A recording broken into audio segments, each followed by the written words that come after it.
Start करने जा रही हूँ डायगोनल रिलेशनशिप से।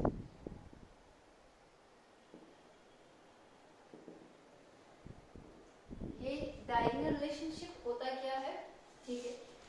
इसको एक्सप्लेन करने से पहले मैं क्या लिखूंगी, ग्रुप फर्स्ट और group second, group first, group second, group 30 and group first का हम सबसे पहले वाला जो नंबर लेंगे वो लेंगे लिथियम, देन सोडियम, यहाँ पे beryllium, magnesium, boron, aluminium, carbon and silicon, ठीक है। होता क्या है कि ये जो है ना ये सेकेंड पीरियड से, ये वाला जो है नीचे वाला ये थर्ड पीरियड को बिलोंग करता है, और ये जो है ना ये होते हैं डायगोनली रिलेटेड एलिमेंट। लिथियम की बहुत सारी प्रॉपर्टीज मैग्नीशियम के साथ मैच करती है, बेरिलियम की बहुत सारी प्रॉपर्टीज एल्यूमिनियम के साथ मैच करती है, बोरॉन की बहुत सारी प्रॉपर्टीज सिलिकॉन के साथ मैच करती है। इसका मतलब कुछ एलिमेंट जो पीरियड सेकंड के होते हैं वो रिजेंबल करते हैं नेक्स्ट हायर ग्रुप के पीरियड का, लेकिन सॉरी नेक्स्ट हायर ग्रुप के एलिमेंट का, लेकिन किसके, थर्ड पीरियड वाले का। उसी को हम क्या कहते हैं, डायगोनल रिलेशनशिप कहते हैं। तो हम इसकी डेफिनेशन क्या लिखेंगे, some elements of certain group of in the second period, in the second period resemble with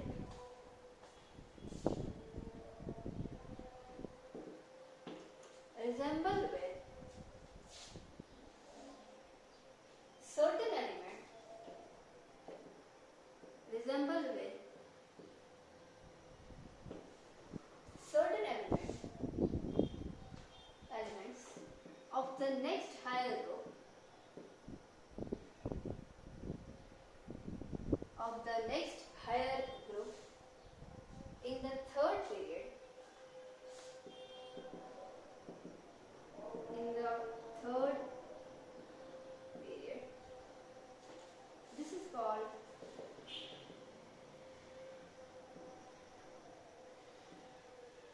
diagonal relationship. इसको हम क्या कहते हैं, डायगोनल रिलेशनशिप। क्या होता है diagonal relationship, some elements of certain group, suppose करो group number 1 of the second period resemble करता है with certain element of the next higher group, ये ग्रुप 1 का है, ग्रुप सेकंड का, of the next higher group of the third period.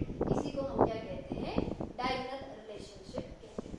अब ये diagonal relationship होता है, यहाँ से यहाँ चलने पे इलेक्ट्रोनेगेटिविटी जो होती है अक्रॉस द पीरियड वो इंक्रीज होती है, डाउन द ग्रुप चलने पे इलेक्ट्रोनेगेटिविटी क्या होती है, डिक्रीज होती है। सपोज करो यहाँ से यहाँ चलने पे इलेक्ट्रोनेगेटिविटी इंक्रीज, यहाँ से यहाँ चलने पे डिक्रीज, इसकी इलेक्ट्रोनेगेटिविटी इसकी इलेक्ट्रोनेगेटिविटी समवट सेम होती है, क्योंकि बेरिलियम से इसकी भी जो है वो कम है, मैग्नीशियम की बेरिलियम से कम है, लिथियम की बेरिलियम से कम है, और ये दोनों क्या कर रहे हैं, न्यूट्रलाइज करवा रहे हैं किसको, इलेक्ट्रोनेगेटिविटी। सेकेंड, यहाँ से यहाँ चलने पे एटॉमिक साइज जो है वो डिक्रीज होता है, यहाँ से यहाँ चलने पे इंक्रीज होता है। लिथियम का साइज बड़ा है, मैग्नीशियम का साइज भी से बड़ा है, और इन दोनों का क्या होता है, समवट सेम होता है। यहाँ से यहाँ चलने पे पोलराइजिंग पावर, पोलराइजिंग पावर का मतलब क्या होता है, टेंडेंसी टू पोलराइज। सपोज करो मेरे पास एक एनाइन है, मेरे पास यहाँ पे कैटाइन, ये कैटाइन क्या करता है, इन इलेक्ट्रॉन्स को जो है, या फिर हम ये बोल सकते हैं यहाँ पर क्या करता है, नेगेटिव चार्ज को जो है वो अपनी तरफ खींच लेता है, जिसकी वजह से यहाँ पर क्या हो जाता है, पहले तो यूनिफॉर्मली चार्ज था नेगेटिव नेगेटिव हर जगह पे, अब एक नेगेटिव चार्ज एक साइड से ज्यादा होता है, इसी को कहते हैं पोलराइजेशन। ये कैटाइन जितना छोटा होता है एनाइन के ऊपर उसका जो इफेक्ट होता है, दैट इज पोलराइज करने का इफेक्ट, वो उतना ही ज्यादा होता है। हम जानते हैं कि अक्रॉस द पीरियड चलने पे कैटाइन का साइज छोटा होता है, दैट मींस पोलराइज करने की टेंडेंसी ज्यादा होगी। डाउन द ग्रुप चलने पे कैटाइन का साइज बढ़ता है, दैट मींस पोलराइज करने की टेंडेंसी कम होगी। यहाँ से यहाँ चलने पे पोलराइजिंग पावर बढ़ती है, यहाँ से यहाँ चलने पे पोलराइजिंग पावर घटती है, और इन दोनों की पोलराइजिंग पावर समवट क्या होती है, सेम। मैं इनकी बात नहीं करूंगी, मैं इन सब डायगोनल रिलेटेड एलिमेंट की बात करूँ। तो हम क्या लिखेंगे, electronegativity increases, polarizing power increases, atomic radii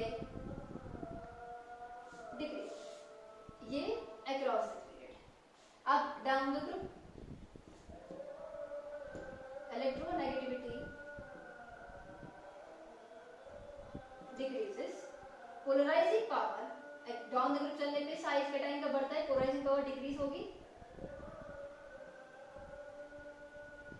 और एटॉमिक रेडियस इंक्रीजेस। और ये वाले जो होते हैं ना, यहाँ पर ये दोनों कैंसिल आउट हो जाते हैं, these are your diagonally related.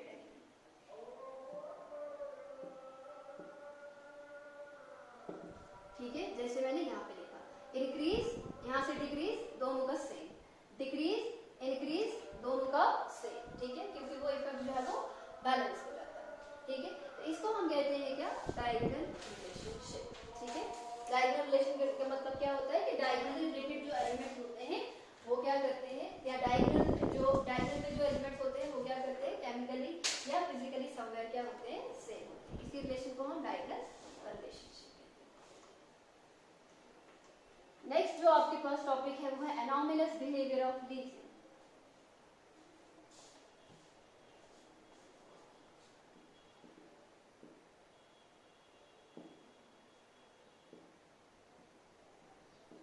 अपने ग्रुप में लिथियम जो है वो सबसे अलग है। क्यों है अलग? पहली चीज, सबसे छोटा है। Lithium, sodium, potassium, rubidium, caesium, francium, lithium सबसे ऊपर है, तो लिथियम का साइज सबसे छोटा होगा। अगर लिथियम का साइज सबसे छोटा है और नीचे नीचे चलने पे साइज बढ़ता है, बताओ आयनाइजेशन एनर्जी सबसे ज्यादा किसकी होगी?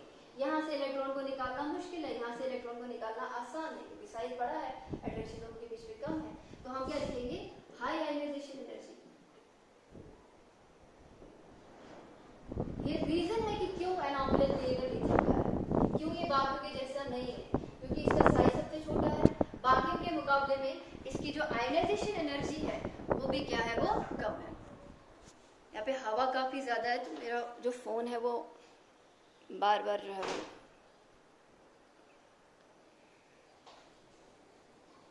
काम करती हूँ, मैं इन विंडोज को थोड़ा सा बंद कर देती हूँ।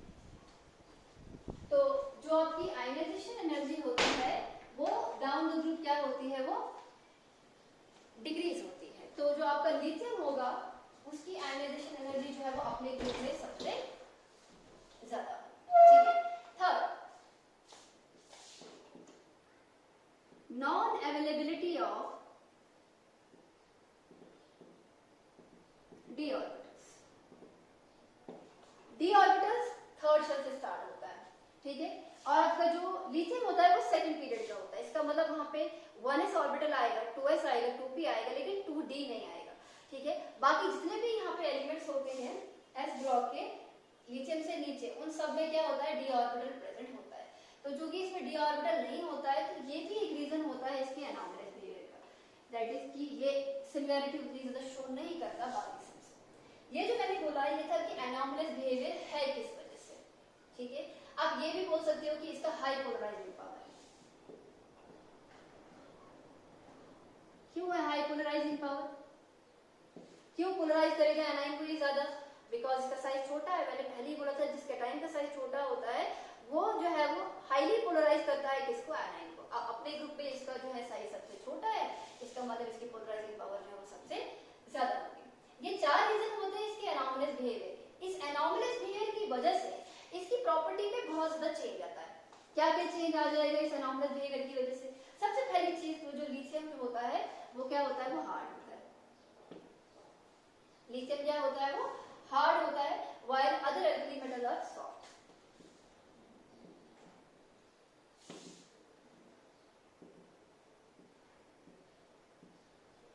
जो लिथियम होता है छोटे साइज होने की वजह से क्या होता है, यहाँ पर क्या होता है आपका, ये काफी ज्यादा हार्ड होता है। सेकंड, मेल्टिंग और बॉइलिंग पॉइंट काफी हाई होता है, क्योंकि यहाँ पे स्ट्रॉन्ग फोर्स ऑफ अट्रैक्शन होगी, तो मेल्टिंग और बॉइलिंग पॉइंट दोनों क्या होते हैं, वो हाई होते हैं। बाकी सबके क्या होते हैं, कंपैरेटिवली इसके जो है वो कम होते हैं। जो आपका लिथियम होता है, lithium form monoxide, like simple oxide. ठीक है, बाकी जो होते हैं while other form peroxide as well as super oxide.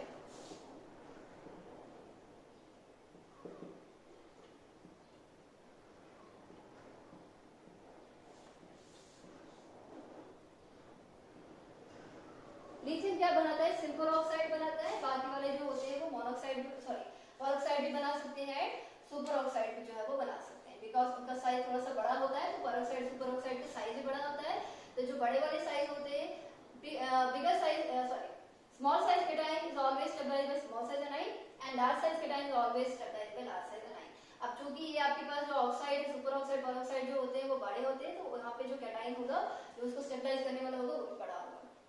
तो डाउन द ग्रुप चलने की जो टेंडेंसी होती है सुपर ऑक्साइड और पेरोक्साइड बनाने की, वो भी क्या होती है, वो ज्यादा होती है।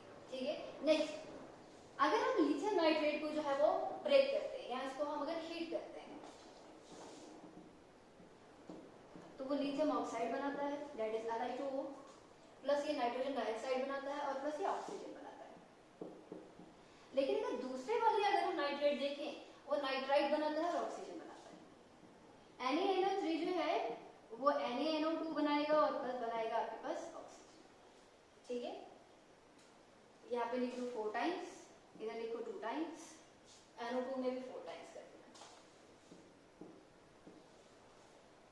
ठीक है, तो जो आपके पास लिथियम का नाइट्रेट होता है वो लिथियम ऑक्साइड बनाता है, नाइट्रोजन डाइऑक्साइड और ऑक्सीजन बनाता है। बाकी के जो एल्कली मेटल के नाइट्रेट होते हैं वो जब हीट करते हैं तो वो नाइट्राइट्स बनाते हैं। ठीक है, नेक्स्ट आपके पास क्या है, ऑक्साइड, हाइड्रोक्साइड, कार्बोनेट, फॉस्फेट और जो आपके फ्लोराइड होते हैं लिथियम के, वो क्या होते हैं, स्पेरिंगली सॉल्युबल होते हैं वाटर में। Oxide, fluoride, fluoride,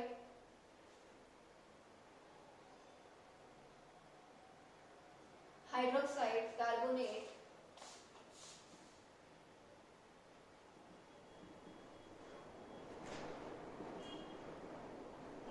phosphate, etc. are sparingly soluble in water. Are sparingly soluble in water.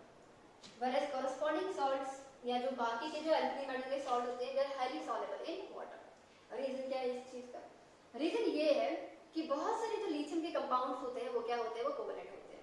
Fazan rule के हिसाब से कैटाइन जितना छोटा होगा, एनाइन जितना बड़ा होगा, उतनी ही टेंडेंसी होगी इनकी कि यह कोवलेंट बॉन्ड जो है वो बनाता है, कोवलेंट कंपाउंड बनाता है।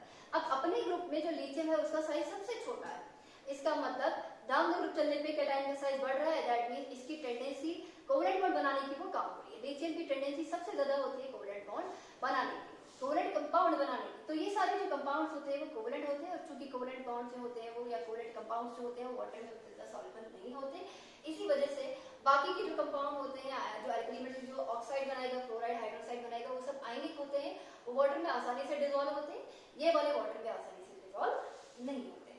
ठीक है, next, because of the covalent character of halides,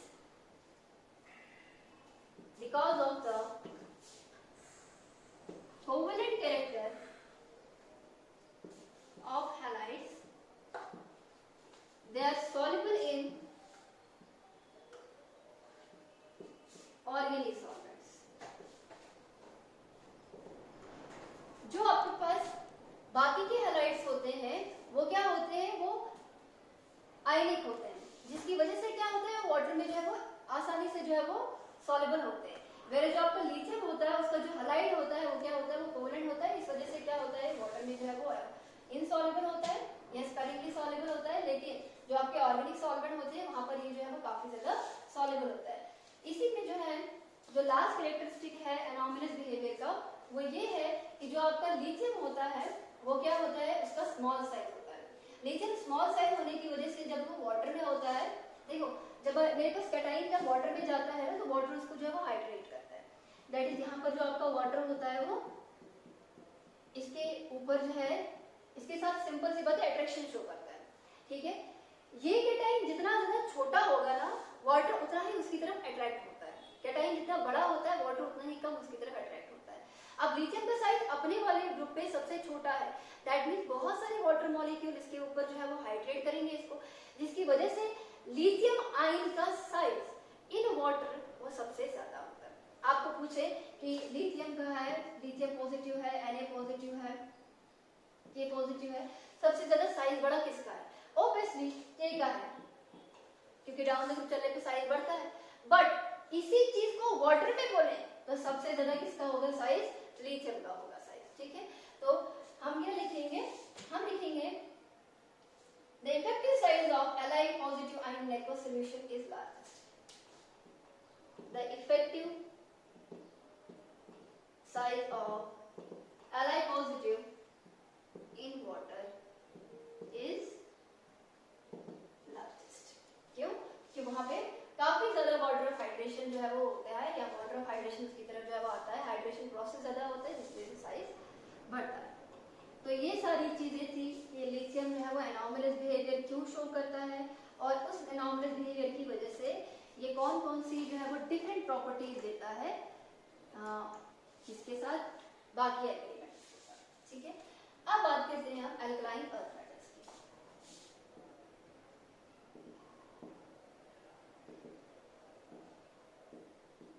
that is group number 2। Group number 2 में क्या होता है आपके पास? Beryllium, magnesium, calcium, strontium, barium and radium.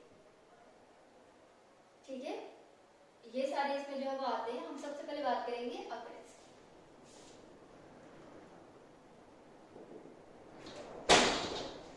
Occurrence में सबसे पहले जो आएगा आपका वो आएगा बेरिलियम। जो बेरिलियम होता है it is 51 most abundant element.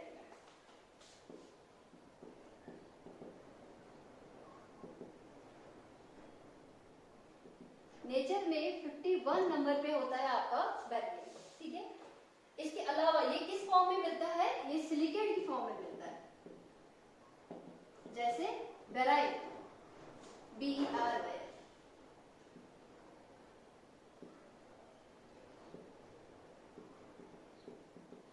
Be3Al2Si6O18, ये सिलिकेट होता है बेरिलियम का। बेरिलियम मोस्टली जो नेचर में होता है वो बेराइल की फॉर्म में होता है। इसके अलावा जो है वो फेरेसाइट की फॉर्म में भी होता है। ठीक है, बेराइल के अलावा ये फिनेसाइट की फॉर्म में भी होता है, जो ये सिलिकेट ही होता है और इसका फॉर्मूला होता है Be2SiO4। यह है आपका फिनेसाइट और यह है आपके पास बेराइल। ठीक है, तो जो आपका बेरिलियम होता है 51 मोस्ट अबंडेंट एलिमेंट है। ठीक है, नंबर सेकंड है आपके पास मैग्नीशियम। नेचर में अगर मैग्नीशियम देखें तो ये 6th मोस्ट अबंडेंट एलिमेंट है।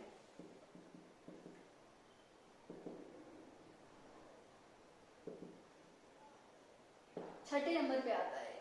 ठीक है, इसके अलावा ये किस किस फॉर्म में होता है? Carbonate, silicate, sulphate.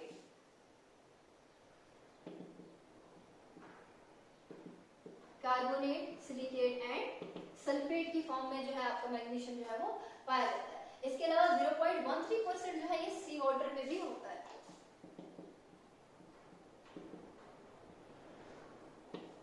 ठीक है, और किस फॉर्म में होता है? In the form of chloride and sulphate.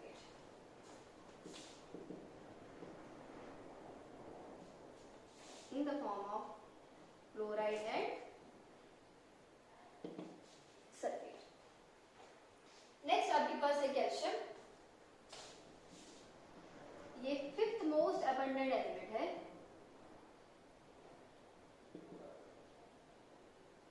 ठीक है, इसके अलावा ये किस फॉर्म में होता है? ये कैल्शियम कार्बोनेट की फॉर्म में होता है, ये जिप्सम की फॉर्म में होता है, anhydride of gypsum that is CaSO4 की फॉर्म में होता है। ठीक है, इसके अलावा ये फ्लोरोप्टाइड की फॉर्म में भी होता है। ठीक है, उसके बाद ये था बेरिलियम, मैग्नीशियम, कैल्शियम। इसके अलावा जो स्ट्रोंशियम, बेरियम और जो रेडियम होता है, मैं स्ट्रोंशियम और बेरियम की ही जो है वो बात करूंगी यहाँ पे, बिकॉज जो आपका स्ट्रोंशियम बेरियम होता है वही जो होते हैं नॉन रेडियोएक्टिव होते हैं। जो रेडियम होता है वो क्या होता है? वो रेडियोएक्टिव होता है। स्ट्रोंशियम और बेरियम जो होते हैं ये लेस अबंडेंट होते हैं, और जो आपका रेडियम होता है वो रेडियोएक्टिव होता है, तो उसकी बात हम यहाँ पे नहीं करेंगे। ये थी इनकी अकरेंस कि नेचर में कितना प्रेजेंट है और किस फॉर्म में प्रेजेंट होते हैं। बात करते हैं अब इनकी इलेक्ट्रॉनिक कन्फिगरेशन।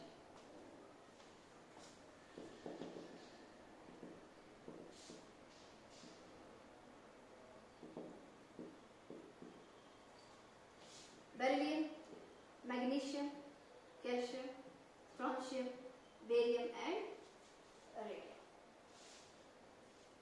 4, 12, 20, 38, 56 एंड 88 उनका एटॉमिक. अगर हम इनकी इलेक्ट्रॉनिक कॉन्फ़िगरेशन देखें, helium, neon, argon, krypton, xenon and radon. 1s2, 2s2, 3s2, 4s2, 5s2 and 6s2. Sorry, not 1s2 but 2s2. 1s2 तो खुद हीलियम की होती है. 2s2, 3s2, 4s2, 5s2, 6s2 and यहाँ तक रेडॉन, उसके बाद 7s2, यहाँ तक xenon, उसके बाद 6s2. ठीक है. इनकी वैलेंस इलेक्ट्रॉनिक कॉन्फ़िगरेशन होती है ns2. आप देखते हैं वेर n का 1 भी हो सकता है, 2, 3, 4, 5, 6 कुछ भी हो सकता है. डिपेंड करता है कि वो किस कौन से वाले पीरियड में होता है. सेकंड पीरियड में होगा तो 2s2, थर्ड में 3s2, 4 में 4s2, 5 में 5s2, 6 में 6s2 एंड 7 में 7s2. ठीक है. अब इनकी फिजिकल प्रॉपर्टीज के बारे में बात करते हैं.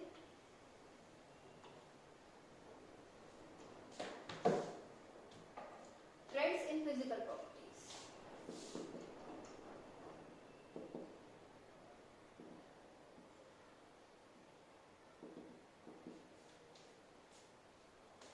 फिजिकल प्रॉपर्टीज में जो सबसे पहला है इनका हो गया है एटॉमिक रेडियस.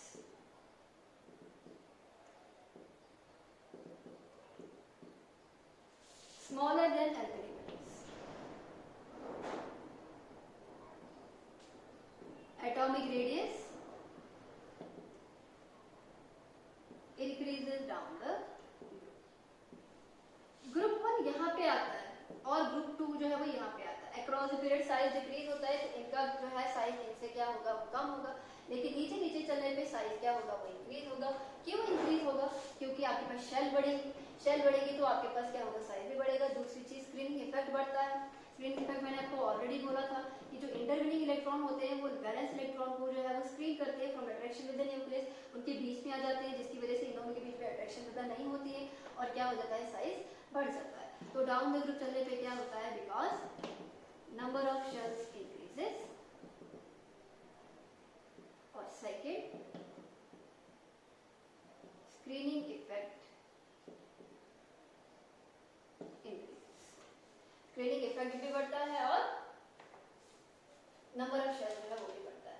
सेकेंड बात करते हैं इनकी आयनिक रेडियस के बारे में.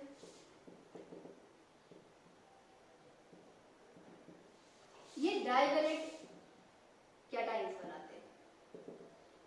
जैसे आपके पास मैग्नीशियम से Mg2 पॉजिटिव बन सकता है, बेरिलियम से Be2 पॉजिटिव आयन जो है वो बन सकता है. ठीक है. और ये भी जो है वो सेम ट्रेंड दिखाते हैं जो आपकी एटॉमिक रेडियस दिखाती है. That is down the group ionic size जो होता है वो भी क्या होता है, वो बढ़ जाता है. आयनिक रेडियस भी बढ़ता है because number of shells increase होती है और नंबर ऑफ शेल्स के साथ साथ यहाँ पर क्या होता है, आपका स्क्रीनिंग इफेक्ट भी जो है वो बढ़ जाता है. थर्ड जो आपकी इंपॉर्टेंट फिजिकल प्रॉपर्टी है वो क्या है, ionisation energy. Across period ionisation energy increases. तो आपका ग्रुप फर्स्ट जो है, सॉरी ग्रुप सेकंड जो है, that is he alkyl earth metal, have high IE1 लिख रही हूं मैं. IE1 का मतलब कि पहले इलेक्ट्रॉन को निकालने के लिए जो एनर्जी लगती है उसे कहते हैं आयनाइजेशन एनर्जी फर्स्ट. तो ग्रुप सेकंड है high ionisation energy first, then group first. Group first के मुकाबले में इनकी जो फर्स्ट आयनाइजेशन एनर्जी होती है वो क्या होती है, वो ज्यादा होती है. ठीक है. ओवरऑल अगर देखें इनकी आयनाइजेशन एनर्जी क्या होती है, वो फेयरली लो होती है. Alkali metals, alkaline earth metal जाने ही जाते हैं that they are metals, they are electropositive, they have high tendency to lose electron. Why so? Because they have low value of ionisation energy. उनके sizes बड़े होते हैं. अक्रॉस द पीरियड चलने पे साइज डिक्रीज होता है. दैट मींस पीरियोडिक टेबल में सबसे ज्यादा साइज किसका है, ग्रुप 1 और ग्रुप सेकंड का. ग्रुप 1 का तो सबसे ज्यादा है, ग्रुप सेकंड का भी जो है बाकियों के मुकाबले में ज्यादा होता है. वहां से भी इलेक्ट्रॉन को निकालना आसान होता है. तो ओवरऑल आयनाइजेशन एनर्जी क्या होती है, यहाँ पे कम होती है. अगर इन दो ग्रुप्स को मैं कंपेयर करूं तो IE1 इसका जो ग्रुप सेकंड का होता है वो ज्यादा होता है as compare to IE1 of group first, ठीक है। लेकिन IE2 of group first is more than group second. दूसरा इलेक्ट्रॉन अगर निकालना है ग्रुप फर्स्ट जो है उससे निकालना मुश्किल है, ग्रुप फर्स्ट सेकंड में से निकालना आसान है। कैसे? फॉर एग्जांपल मेरे पास है सोडियम और मेरे पास क्या है, मैग्नीशियम। मैं बात करूं इनकी IE1 की और यहाँ पे IE2 की। अगर मैं वैल्यूज लिखूं, ठीक है, सोडियम में से अगर एक इलेक्ट्रॉन निकालना है तो 496 किलो जूल की एनर्जी लगती है और 737 जो है वो मैग्नीशियम की लगती है। दैट इज मैग्नीशियम से निकालना पहला इलेक्ट्रॉन काफी मुश्किल है, ठीक है। सेकंड अगर देखें यहाँ पे तो 9562 किलो जूल की एनर्जी लगती है सोडियम में से दूसरा इलेक्ट्रॉन निकालने, सॉरी 95 नहीं 456। और वही अगर हम मैग्नीशियम की बात करें तो वहां पे इजी होता है, 1450 किलो जूल की एनर्जी जो है वो लगती है। तो दोनों को कंपेयर करो, सेकंड इलेक्ट्रॉन सोडियम में से निकालना क्या होता है, मुश्किल है, लेकिन मैग्नीशियम से निकालना आसान है। अब ऐसा क्यों है वो ये देखते हैं। मेरे पास सोडियम है 1s2 2s2 2p6 and 3s1। मैंने एक इलेक्ट्रॉन निकाल दिया, इसकी electronic configuration 1s2 2s2 and 2p6 हो गया। मैंने यहाँ से अब एक और इलेक्ट्रॉन निकालना है, मैंने NO2 पॉजिटिव बनाना है। बहुत ज्यादा डिफिकल्ट है। क्यों है डिफिकल्ट? 2s2 2p6, 2s में एक ऑर्बिटल, दोनों में दो इलेक्ट्रॉन है, एक में एक दो इलेक्ट्रॉन है। यहाँ पर भी आपका जो 2p6 होता है वो कंप्लीटली फिल्ड है। फुली फिल्ड इलेक्ट्रॉनिक कन्फिगरेशन और हाफ फिल्ड जो होती है वो ज्यादा स्टेबल होती है। इसका मतलब ये स्टेबल इलेक्ट्रॉनिक कन्फिगरेशन है। यहाँ से इलेक्ट्रॉन को अगर निकालना है अनस्टेबल इलेक्ट्रॉनिक कन्फिगरेशन करने की काफी ज्यादा क्या है, डिफिकल्ट है। वही magnesium 1s2 2s2 2p6 3s2। Magnesium positive बनाना है, एक इलेक्ट्रॉन निकालना है 1s2 2s2 2p6। अब 3s की जगह पे 2 नहीं बल्कि 1 रहेगा, ठीक है। अब यहाँ से क्या निकालना है, मैग्नीशियम 2 पॉजिटिव आयन बनाना है, एक और इलेक्ट्रॉन तो यहाँ से आसानी से निकल सकता है। 3 में एक इलेक्ट्रॉन प्रेजेंट है तो 1s2 2s2 एंड 2p6। इसीलिए बोलते हैं क्योंकि यहाँ पे ज्यादा स्टेबल इलेक्ट्रॉनिक कन्फिगरेशन की थी, इसीलिए सोडियम 2 पॉजिटिव बनाना बहुत ज्यादा मुश्किल है। वह जो आपका मैग्नीशियम 2 पॉजिटिव बनाना है वो काफी ज्यादा क्या है, आसान। तभी बोलते हैं IE1 जो होता है इसका वो ज्यादा होता है, IE2 जो होता है इसका वो ज्यादा होता है, ठीक है। ये था आपके पास फिजिकल प्रॉपर्टीज ग्रुप सेकंड की। अब बात करते हैं इनकी केमिकल प्रॉपर्टीज के बारे में।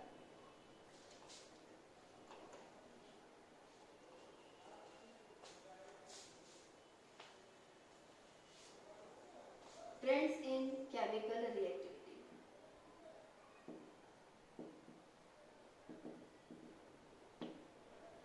ठीक है, ट्रेंड्स इन केमिकल रिएक्टिविटी। पहली जो आपके पास प्रॉपर्टी आएगी वो आएगी रिएक्शन विद वाटर।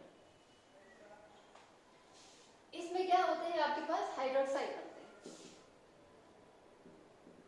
बेरिलियम सबसे पहला मेंबर है, तो जैसे वहां पे लिथियम जो है उसका साइज छोटा होता है, थोड़ा सा कम रिएक्टिव होता है, वैसे ही यहाँ पर जो आपका बेरिलियम होता है वो भी क्या होता है, कम रिएक्टिव होता है। देखिए जो आपके पास एल्कलाइज अर्थ मेटल है या एल्कली मेटल्स हैं वो वाटर के साथ मिलने पे क्या बनाता है, मेरे पास मैग्नीशियम है और प्लस वाटर, वो क्या मेरे पास बनाएगा, वो मेरे पास मैग्नीशियम ऑक्साइड प्लस वाटर बना सकता है, सॉरी हाइड्रोजन बना सकता है। या फिर मैग्नीशियम को अगर मैं वाटर के साथ ट्रीट करूं तो मेरे पास जो है वो MgOH2 that is magnesium hydroxide plus hydrogen भी बना सकता है,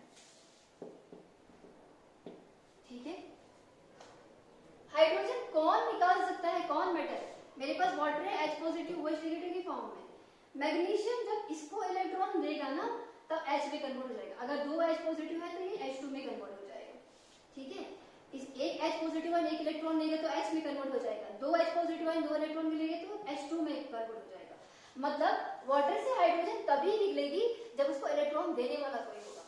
और चूंकि आपके पास जो अल्कलाइन अर्थ मेटल्स हैं किसकी टेंडेंसी सबसे ज्यादा है इलेक्ट्रॉन देने की, डाउन द ग्रुप चलोगे, beryllium, magnesium, calcium, strontium, barium, नीचे चलने पे आयनाइजेशन एनर्जी डिक्रीज होगी। दैट मीन्स इलेक्ट्रॉन देने की टेंडेंसी ज्यादा बढ़ जाती है। बेरिलियम की सबसे लीस्ट टेंडेंसी है इलेक्ट्रॉन देने की अपने ग्रुप में, इसीलिए वो वाटर के साथ जो है वो इतना आसानी से जो है वो रिएक्ट नहीं करता है। या फिर ये बोले कि ये जो आपके पास बेरिलियम होता है वो वाटर के साथ रिएक्ट नहीं करता। Beryllium does not react with water. क्यों? क्योंकि इसका रिडक्शन पोटेंशियल ज्यादा होता है और इसका ऑक्सीडेशन पोटेंशियल कम होता है।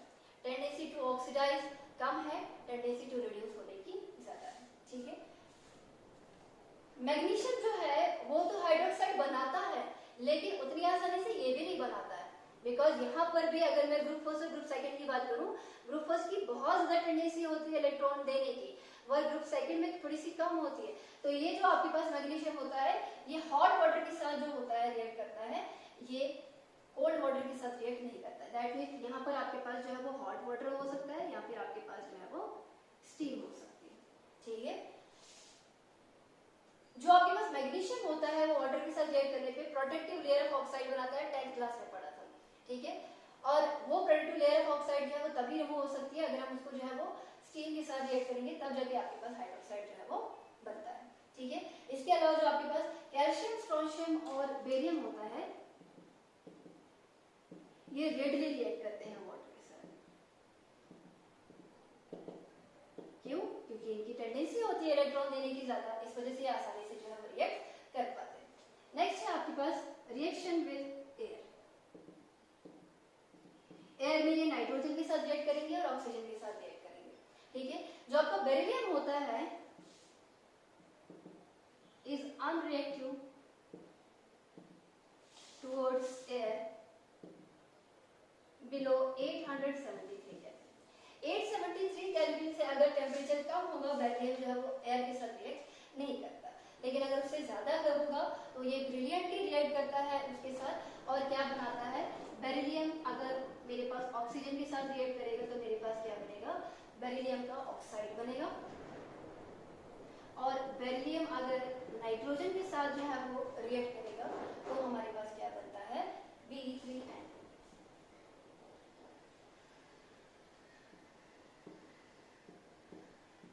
बेरिलियम का नाइट्राइड, बेरिलियम का ऑक्साइड, एयर से आएगा, ये भी एयर से आएगा, oxygen from air, nitrogen from air.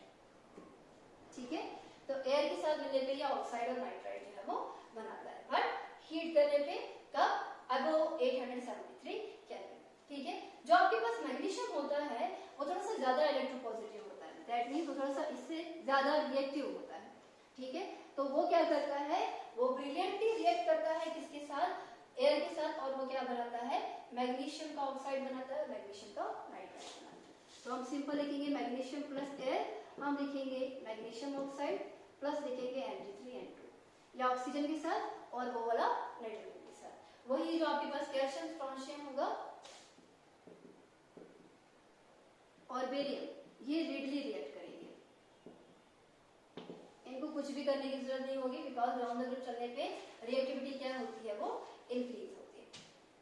अब इसमें पेरोक्साइड कोई बनाता है, यस बनाता है, डाउन द ग्रुप चलने पे साइज बढ़ता है तो tendency to form peroxide as well as superoxide वो भी इंक्रीज होता है। ठीक है, तो यहाँ पर क्या होता है, अगर हम बेरियम ऑक्साइड को जो है ऑक्सीजन के साथ रिएक्ट करेंगे एट अ टेम्परेचर 773 केल्विन, तो आपके पास क्या बनता है, BaO, that is barium peroxide. ठीक है, वहीं अगर आपके पास स्ट्रोंशियम का ऑक्साइड होगा, उसको भी आप जो है ऑक्सीजन के साथ रिएक्ट करोगे 773 केल्विन पे और हाई प्रेशर पे, वहां पर भी ऑक्साइड पेरोक्साइड बनता है, SrO2, स्ट्रोंशियम पेरोक्साइड बनता है। ठीक है, अब बात करते हैं रिएक्शन विद हाइड्रोजन।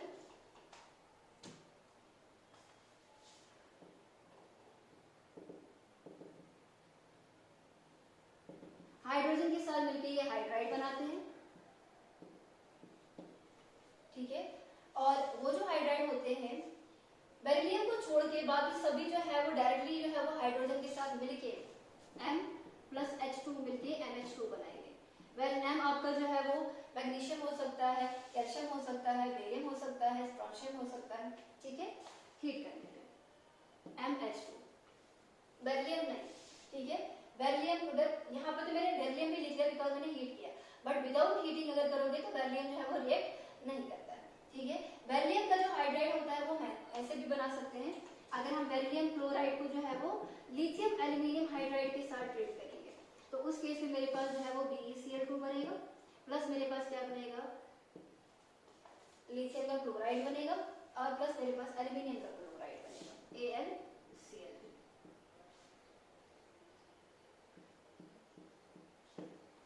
ठीक है। यहाँ पे मैं 2 टाइम्स बेरिलियम क्लोराइड लिखूंगी, इसको भी हम 2 टाइम्स करेंगे, और जो आपका बेरिलियम का हाइड्राइड होता है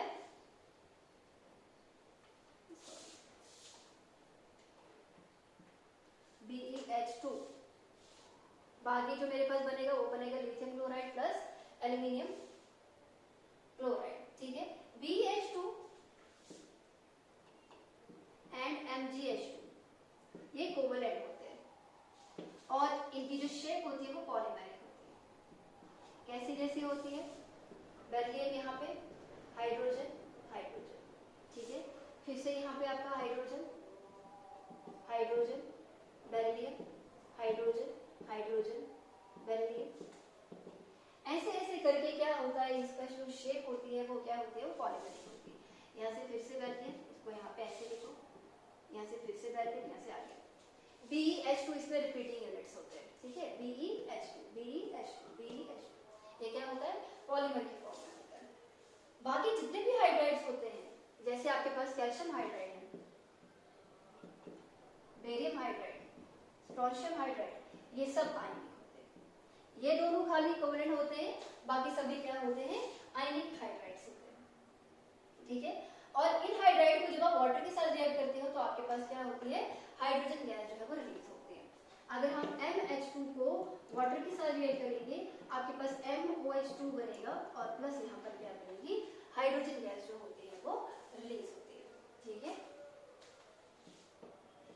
यही रीजन है कि जो आपका कैल्शियम हाइड्रोक्साइड होता है उसको हम हाइड्रोलिस कहते हैं। क्यों? क्योंकि अगर कैल्शियम हाइड्रोक्साइड हाइड्राइड होगी, सॉरी कैल्शियम हाइड्रोक्साइड नहीं बल्कि कैल्शियम हाइड्राइड CaH2, क्योंकि जब हम कैल्शियम हाइड्राइड CaH2 वाटर के साथ रिएक्ट करवाते हैं तो मेरे पास कैल्शियम हाइड्रोक्साइड बनता है और प्लस मेरे पास हाइड्रोजन गैस रिलीज होती है। क्योंकि ये हाइड्रोजन को प्रोड्यूस करता है इसलिए इसको हम क्या कहते हैं, हाइड्रोलिस कहते हैं। ये थोड़ा सा मैंने ऐड कर दिया, एडिशन हो गया, आप चाहो तो इसको स्किप भी कर सकते हैं। लास्ट में बात करते हैं कि हैलाइड्स के बारे में।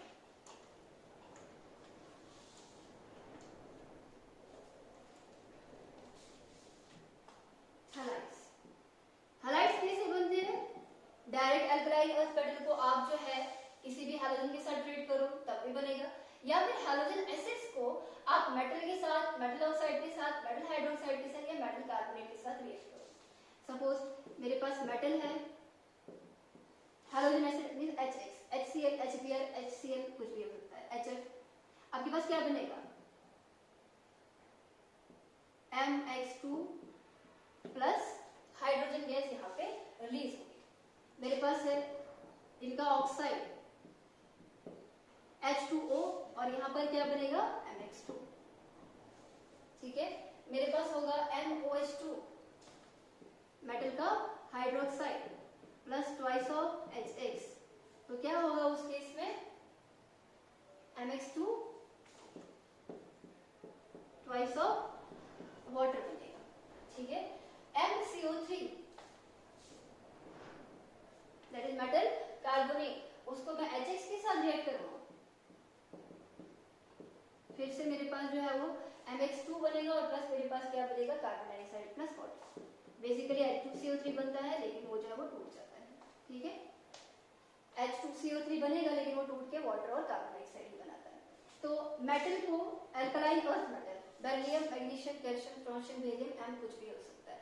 इनका मेटल सिंपल ऑक्साइड, हाइड्रोक्साइड या कार्बोनेट, हैलोजन एसिड के साथ रिएक्ट करोगे आपके पास रिस्पेक्टिव डायहैलाइड्स जो है वो बनते हैं, ठीक है। तो इस केस में जो है वो आपके पास ऐसे करके जो है वो हैलाइड्स बनते हैं। इसी का जो है ऊपर वाले का आपके पास जो है वो लास्ट टॉपिक बचता है, एनॉमलस बिहेवियर ऑफ बेरिलियम। जिस तरह से लिथियम जो है वो है वैसे ही बेरिलियम भी शो करता है। तो हम लिखेंगे एनोमलस बिहेवियर ऑफ बेरिलियम। क्यों है? सिंपल, जो मैंने जीके में बोला, सबसे छोटा साइज, दूसरा high ionisation energy, third high polarising power है, और फिफ्थ क्या बोला था? Non availability of d orbitals.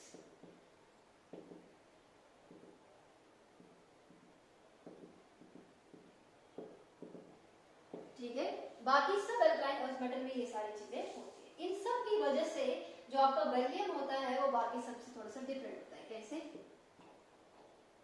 सबसे ज्यादा हार्ड ही होता है, बाकी सब जो होते हैं वो थोड़े से सॉफ्ट होते हैं। ठीक है, high melting and boiling point,